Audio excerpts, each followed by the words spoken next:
নমস্কার বন্ধুরা, পোর কিচেনে আবারও সবাইকে স্বাগত। আশা করছি সবাই খুব ভালোই আছেন, আমিও ভালো আছি। আজকে হাজির হয়েছি একদম নিরামিষ কাঁচা টমেটো দিয়ে শিম আলুর তরকারির রেসিপি নিয়ে, যেটা দুপুরবেলা ধোঁয়া ওঠা গরম গরম ভাতের সাথে খেতে কিন্তু দুর্দান্ত লাগে। তাই ভিডিওটি স্কিপ না করে পুরোটা দেখার অনুরোধ রইল। প্রথমে আমি গরম জলের মধ্যে একটা টমেটো, 4টে শুকনো লঙ্কা আর কিছুটা আদা আমি খোসা ছাড়িয়ে নিয়েছি। এবার এই সব কিছু একসাথে ভালো করে সেদ্ধ করে রাখবো। যখন খুব ভালো করে সব কিছু সেদ্ধ হয়ে যাবে তখন এভাবে জলটা ঝরিয়ে মিক্সিং জারের মধ্যে তুলে রাখবো। আর এখানে 1 চামচ গোবিন্দভোগ চাল ভিজিয়ে রেখেছিলাম, সেই গোবিন্দভোগ চালটা দিয়ে দিলাম। এবার সব কিছু সামান্য একটু জল দিয়ে ভালো করে মিহি করে পেস্ট করে নেব। আমার চ্যানেলের এই রান্নাগুলো যদি আপনাদের ভালো লেগে থাকে তাহলে লাইক, কমেন্ট আর শেয়ার করে দেবেন। দেখুন মিক্সিটা কত সুন্দর করে হয়ে গেছে। এবার আমি এখানে কিছু সবজি কেটে নিয়েছি এখানে কাঁচা টমেটো একটু ছোট ছোট করে কেটে রেখেছি, আর গোটা গোটা শিম দুদিকটা ভালো করে ছাড়িয়ে রেখেছি, আর নিয়েছি ছেঁড়া কাঁচা লঙ্কা আর আলু লম্বা করে কেটে রেখেছি। ঠিক মাছের ঝোলে আমরা যেরকম আলু দিই সেই রকমই আলু এখানে কেটে নিয়েছি। আর তার সাথে যে মশলাটা করে রেখেছিলাম এই মশলা দিয়েই পুরো রান্নাটা করে নেব। এবার কড়াই বসিয়ে কড়ার মধ্যে 2 চামচ সাদা তেল দিয়ে তেল ভালো করে গরম হয়ে গেলে ফোড়নে দিয়ে দিলাম শুকনো লঙ্কা, আর তার সাথে দিচ্ছি 1/2 চামচ কালো জিরে।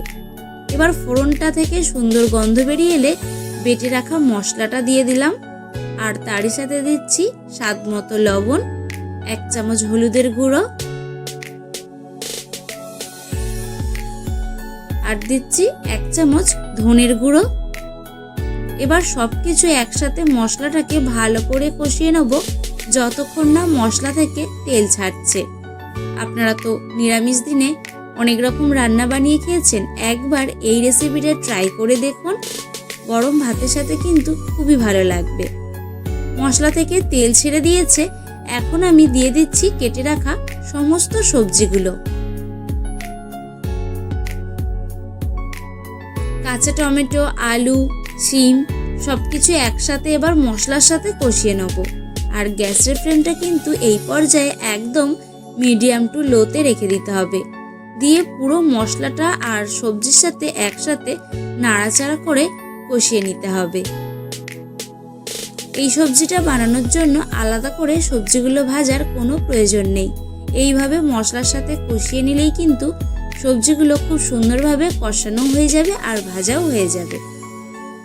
এবার সামান্য একটু মিক্সিং জারটা ধুয়ে জল দিয়েছি। দেখুন খুবই সামান্য জল দিয়ে আবারও আমি সমস্ত কিছু একসাথে কষিয়ে নেব। এরকম নিত্য নতুন রেসিপি দেখার জন্য চ্যানেলের নোটিফিকেশন অল করে রাখবেন, যাতে আমি ভিডিও ছাড়লে আপনারা সবার আগে দেখতে পারেন। সমস্ত মশলা যখন কষানো হয়ে গেছে তখন আমি দিয়ে দিলাম অল্প একটু পনিরটাকে এভাবে হাত দিয়ে একটু ভাঙা ভাঙা করে দিয়েছি। এবার পনিরটার সাথেও সমস্ত কিছু একসাথে আবারও আমি নেড়েচেড়ে কষিয়ে নেব।